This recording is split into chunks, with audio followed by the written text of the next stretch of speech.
말씀 속에 깊은 장래 믿음으로 하나 되어 주님의 뜻 따라가네. 이 시간 요한복음 12장 1절에서 8절까지의 말씀 가지고 가장 귀한 것을 드리십시오 라는 제목으로 말씀을 나누고자 합니다. 오늘 이제 본문을 시작하면서 예수님께서 어디 지역으로 들어가시냐면 베다니로 들어가십니다. 베다니. 이 베다니는 누가 있는 곳입니까? 나사로가 있는 곳입니다. 근데 이 나사로가 있는 곳인데 오늘 본문 12장이잖아요. 요한복음 12장인데 나사로를 다시 살리신 장면이 어디에 나옵니까? 12장을 보고 있는데 바로 앞장에 11장에서 나사로를 고치신 사건이 일어납니다. 그러니까 지금 시간이 성경은 한 장 차이지만 시간이 훌쩍 지났다라는 것을 우리가 알 수가 있습니다. 그런데 이제 요한복음 12장을 시작하면서 지금 베다니로 들어간 예수님이 베다니로 들어간 그 시기를 정확하게 기록하고 있습니다. 언제라고 기록하고 있습니까? 6월절 엿새 전이다. 6월절 엿새 전. 예수님께서 언제 십자가에 죽으셨습니까? 감사합니다. 6월절에. 네, 그래서 우리가 6월절 어린 양을 이런 찬양 있잖아요. 예, 6월절에. 그러니까 십자가에 돌아가시기 전 6일 전입니다. 6일 전. 그러니까 예루살렘으로 들어가서 이제 십자가에 달려 죽으시는 그 사건이 있기 6일 전에 베다니로 들어갔는데 이 예루살렘과 베다니의 거리는 약 한 15km? 그 정도밖에 안 됩니다. 많아야 20km. 그러니까 바로 앞에, 예루살렘 앞에까지 와 있습니다. 그런데 여기에서 잔치가 벌어지고 있는 것을 볼 수 있습니다. 나사로, 즉 마리아와 마르다와 나사로가 한 형제입니다. 그래서 그 집에 갔더니 이 나사로와 또 이 마리아와 마르다가 예수님을 위해서 잔치를 벌입니다. 그 장면 오늘 읽었죠? 잔치를 벌입니다. 예수님의 공생의 사역을 마치기 직전에 잔치를 하고 있습니다. 그런데 예수님께서 이제 내가 메시아다라는 것을 드러내시기 위해서 공적인 생애의 사역을 시작하는 첫 이적이 어디에서 어떤 이적이었습니까? 갈릴리 가나에서 혼인잔치.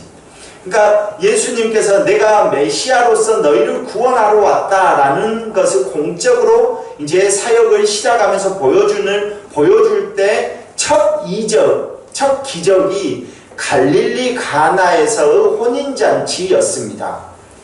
혼인잔치로 시작을 했어요, 예수님. 그런데 오늘 이제 예수님께서 십자가에 죽으시기 직전에 마지막 공생의 사역을 마치시기 직전이 어디에서 또 그 사역이 마쳐집니까? 잔치. 베다니에서 나사로와 마리아와 마르다가 예수님을 위한 잔치를 벌이는 것으로 마지막 사역을 또 끝내는 것이죠. 그러니까 잔치로 시작해서 어디로 끝나요? 잔치로 끝나요. 그래서 주일날 우리가 예수님의 십자가의 그 고통을 이기시고 부활하시는 그 부활을 기쁨으로 기념하는 날이 주일이에요. 지금 오늘. 그러니까 예수님의 부활을 기뻐하며 기념하는 날, 그 날을 우리가 예배하는데 그게 주일입니다. 그러니까 이 주일은 뭐가 되어야 되겠습니까? 잔칫날이 되어야 되는 거예요. 잔치. 예수님께서도 잔치로 시작해가지고 잔치로 끝났다. 그래서 예수님께서 늘 하나님 나라를 비유할 때 혼인잔치에 많이 비유를 하십니다. 잔치자리, 혼인잔치. 비유를 하시고, 그리고 또 그 잔치에 들어오려면 뭐를 준비해야 됩니까? 하여튼 간에 기름도 준비해야 되고, 또 예복도 준비해야 되고. 여러분, 결혼식에 가는데 슬리퍼 딱 이렇게 끌고 가십니까? 물론 그러는 분들도 가끔은 제가 봅니다만은 그런 분은 별로 없어요. 그죠? 별로 없어요. 그러니까 거기에 걸맞는 예복을 입고 가는 것이죠. 그러니까 오늘 이제 이 말씀을 보면서 우리가 예수를 믿는다는 거, 물론 이 삶 속에서 힘들고 어려운 일들이 있죠. 그죠? 그러나 힘들고 어려운 일이 있지만 이곳은 내 집이 아니에요. 내 집이.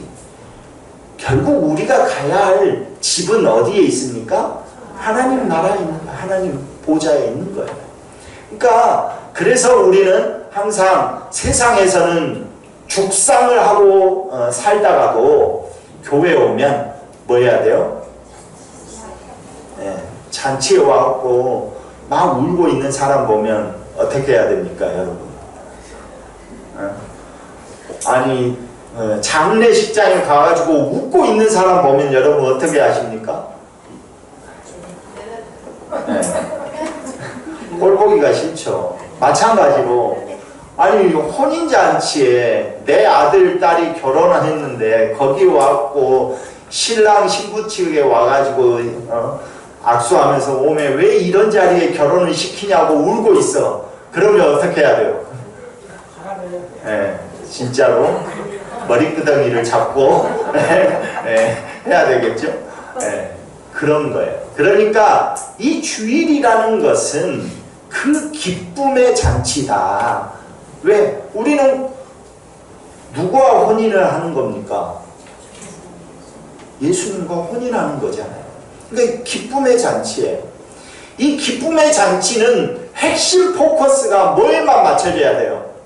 그 잔치의 핵심 포커스에 맞춰져야 돼요.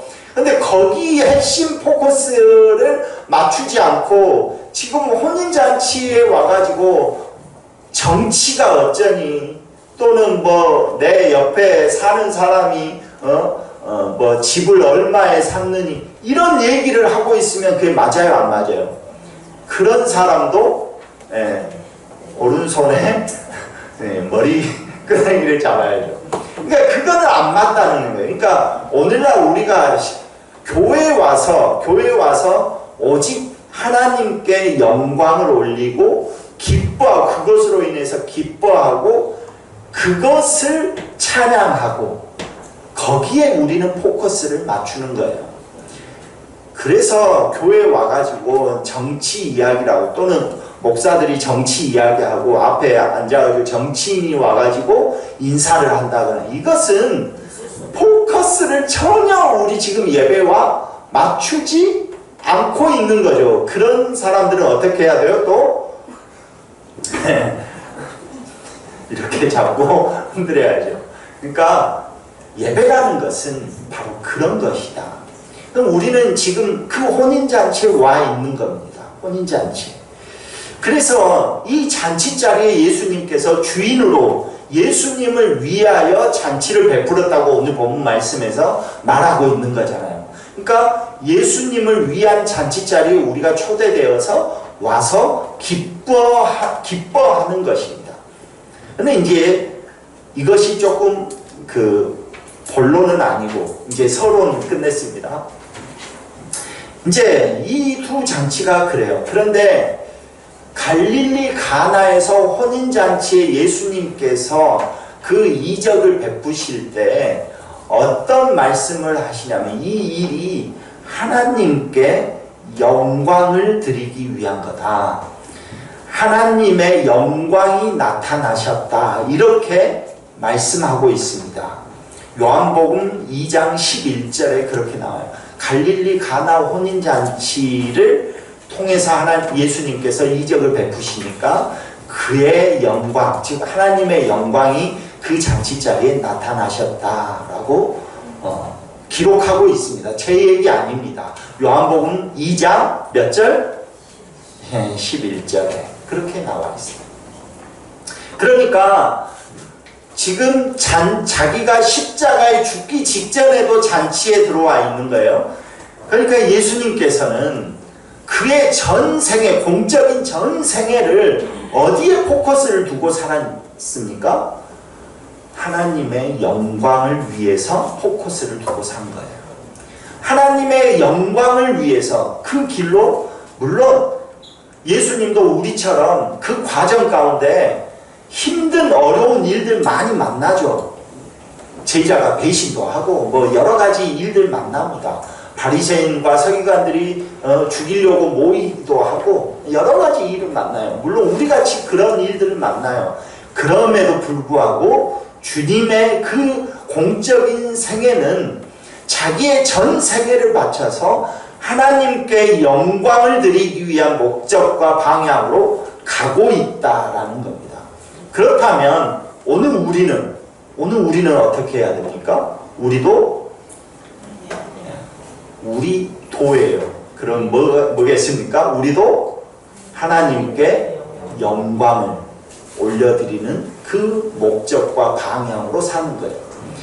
그래서 제1계명이 하나님을 기쁘시게 하는 거예요. 우리가 하나님을 기쁘시게 하는 것이 제일 목적입니다. 인간의 목적.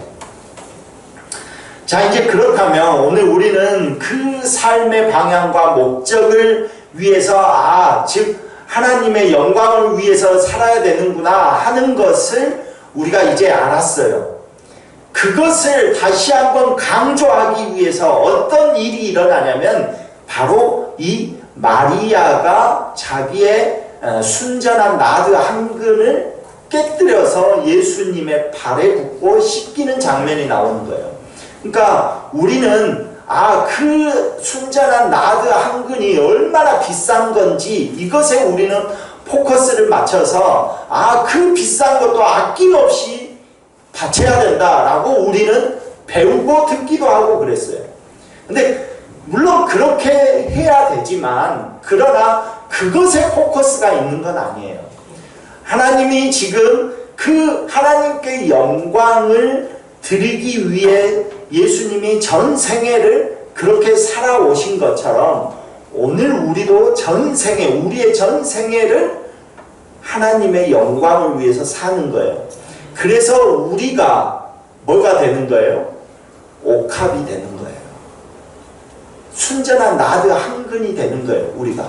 그래서 우리 자신을 깨뜨리는 거죠. 그래서 우리는 내 욕심대로 살고 싶죠, 여러분. 그죠? 다른 사람 땅 투기하면 나도 투기해서 살고 싶어요. 제가 늘 말하잖아요. 저도 로또 복권 사고 싶어요. 근데 사지를 못해. 왜? 될까봐. 되면은 뉴스에 나오잖아. 뉴스에 나왔는데 누가 됐냐? 유한교회 박규상 목사가 됐다고 뉴스에 나와봐요. 그러면 참 목사가 돼가지고 믿으면 이런 말 들을까봐 못한단 말이죠. 그런 거를. 여러분. 그러니까 그런 것들을 다 자제하는 거예요. 그죠? 저뿐만 아니라 여러분들도 그런 것을 자제하는 거예요. 지금 제가 제목으로 가장 귀한 것을 들으십시오라는 것은 물질의 이야기를 하는 게 아니에요. 물질을 이야기하는 것이 아니라 예수님께서 전 생애를 하나님의 영광을 위해서 살았다고 한다면 오늘 우리도 그렇게 살아야 되는데 그 살아야 되는 그 방법으로서 지금 마리아가 향유를 깨뜨리는 이 장면을 기록해 놓은 거예요. 너희들도 너희의 전 생애를 깨뜨릴 수 있느냐 하는 거예요.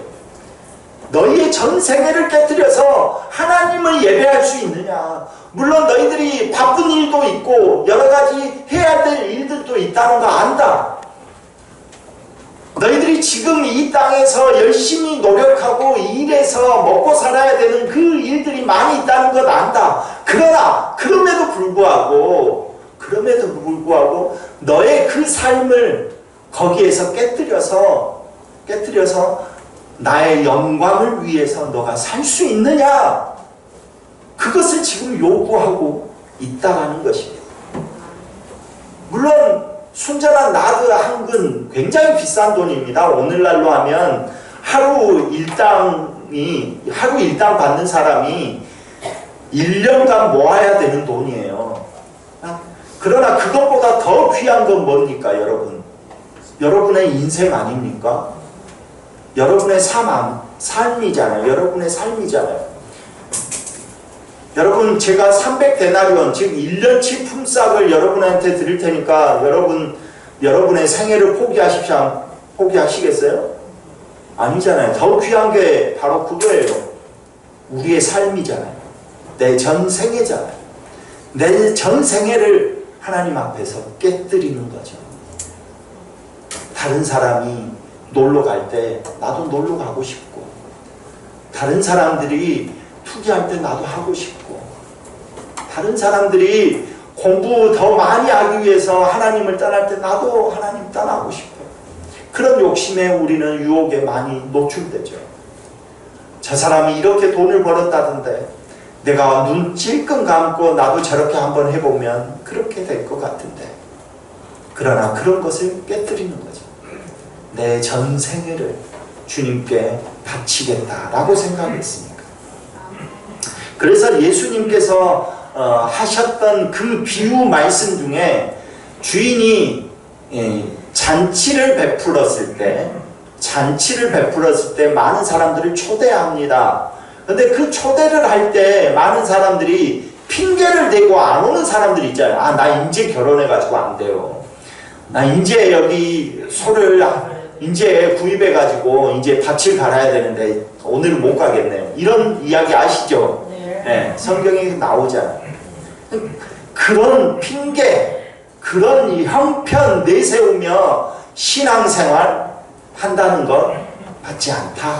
우리의 전생을 깨뜨린 것이 아니다라는 겁니다. 그래서 여기에서 이제 중요한 단어가 있는데, 나드 한 근, 향유라고만 말하면 되잖아요. 나드 한 근을 깨뜨렸다라고만 하면 되잖아요. 그런데 그 앞에다가 무슨 단어를 씁니까?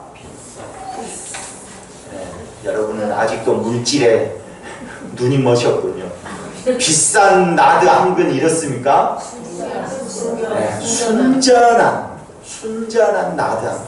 순전하다는 것은 뭡니까? 순전하다는 것은 그 뜻이 거짓이 없다는 것 아닙니까? 거짓이 없고 또는 섞이지 않았고 진짜로 진실되다, 이런 의미 아닙니까? 그러니까 그러한 것을 주님 앞에 마리아가 드린 거예요. 우리의 전생애를 드릴 때 그렇게 드리는 거예요. 순전하게. 제가 죄가 있어서 순전하지 않는데 그 얘기가 아닙니다.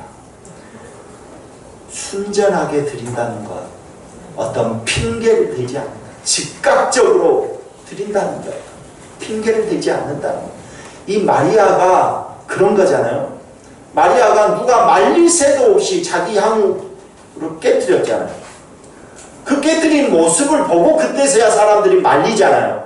야, 너 이거 300데나리온이나 주고 팔아가지고 가난한 사람들 줬으면 얼마나 사람들이 좋아했겠냐. 왜 이걸 낭비하냐. 이렇게 말을 하잖아요. 그러니까 다른 사람들이 말릴 새도 없이 그걸 깨뜨리잖아요. 그러니까 즉각적으로 하는 거, 어떤 핑계도 대지 않고 그냥 즉각적으로 행한 것이죠. 그러니까 사람들이 꾸중을 하죠. 야, 그러면 되겠어? 너 돈 그렇게 많아? 이렇게 주변에서 말하죠. 돈이 많은 사람은 헌금 안 해요. 돈이 없는 사람들이 하는 거지. 성경에도 보면 그러잖아요. 성경에도 보면. 그러니까 꼭 이런 핑계거리로 해가지고 자꾸만 그런 식으로 이야기를 해요. 그때 예수님께서 뭐라고 합니까? 아, 놔둬라. 내가 저와 있는 시간이 이 시간밖에 없다. 이 시간밖에. 그러니까요, 예수님과 함께 있는 동안, 그 동안에 즉각적으로 그것을 깨뜨리니까 어떤 일이 벌어집니까? 이 일이 계속해서 오늘 지금 약 2000년이 흐른 지금도 복음이 전해지는 곳마다 이 일이, 이 이야기가 전달되어지잖아요. 선포되어지잖아요. 그러니까 이 마리아의 헌신으로 인해서 그 마음속에 하나님과 마리아가 하나님과 그 교통을 통하여서 얼마나 행복했겠는가 하는 것을 여러분 한번 생각을 해보십시오. 우리는 예수님이 직접 그 옆에 있다고 생각하지 않으니까 그냥 단순히 헌금은 저 함에다가 넣고 이제 끝난다 이렇게 생각할 수 있지만, 그 당시에 예수님이 옆에 있을 때 수많은 사람들이 있었잖아요. 그런데 그 예수님께 직접적으로 즉각적으로 헌신했던 사람 몇 없거든요. 심지어는 제자들도 다 도망쳤잖아요. 근데 그 즉각적으로 예수님 앞에 그것을 드렸을 때의 그 여인이 받았을 그 행복감, 여러분 생각해 보셨습니까? 비록 그래요, 이 사람 부자 아니에요. 이 사람 부자 아닙니다. 그냥 먹고 살 정도지. 그런데 먹고 살 정도의 사람이 그냥 헌금을 이렇게 했을 때 그것으로 인해서 예수님께서 야 놔둬라, 이 여인이 나의 장례 치를 것을 대비해서 이렇게 한 거야. 그 마음을, 그 말을 한번 알아줬을 때 그 여인의 다른 누구도 가질 수 없는 그 감격, 그 감사, 그 기쁨, 그 행복감은 아무도 따라올 수 없다는 거예요. 아무도 따라올 수 없어요. 그렇다면 오늘 우리들은 우리의 전 생애를 깨뜨려서 하나님 앞에 드린다는 것은 무엇일까? 여러 가지 이야기할 수 있지만 오늘은 딱 한 가지로 이야기한다면 예배 아닐까 하는 것입니다. 예배. 오늘 이 한 시간을 위해서 여러분 많은 유혹들을 물리치고 이 한 시간 앉아 있으시죠? 친구들이 놀러 가자 했는데 또 옆 사람이 어디 한 번만 같이 따라가자고 했는데 가정에 남편이 오늘은 교회 가지 말고 나하고 좀 있어 이 한마디 했는데 그거 다 물리치고 오셨죠? 바로 그것이 이 예배가 우리의 전 생애를 깨뜨리는, 하나님 앞에 올려드리는 그 순전한 나드 한근이 아니냐 하는 것입니다. 지금 아니면 할 수 없습니다. 지금 아니면 할 수 없는 그것을 여러분은 지금 하고 계신 거예요. 순전한 나드 한금보다 더 귀한 우리의 전 생애를 주님께 올려드리는 예배, 그 예배를 우리가 지금 헌신으로 드리고 있는 것입니다. 이 예배가 마리아처럼 순전한 헌신이 되고 있습니까, 여러분? 예수님처럼 우리의 전 생애가 하나님의 영광을 위한 사역이 되기를 간절히 소망합니다. 그 작은 첫걸음, 내 전 생애를 깨뜨려 주님께 올려드리는 가장 귀한 것, 그 첫걸음이 뭐냐? 바로 이 예배자로 나서는 것입니다.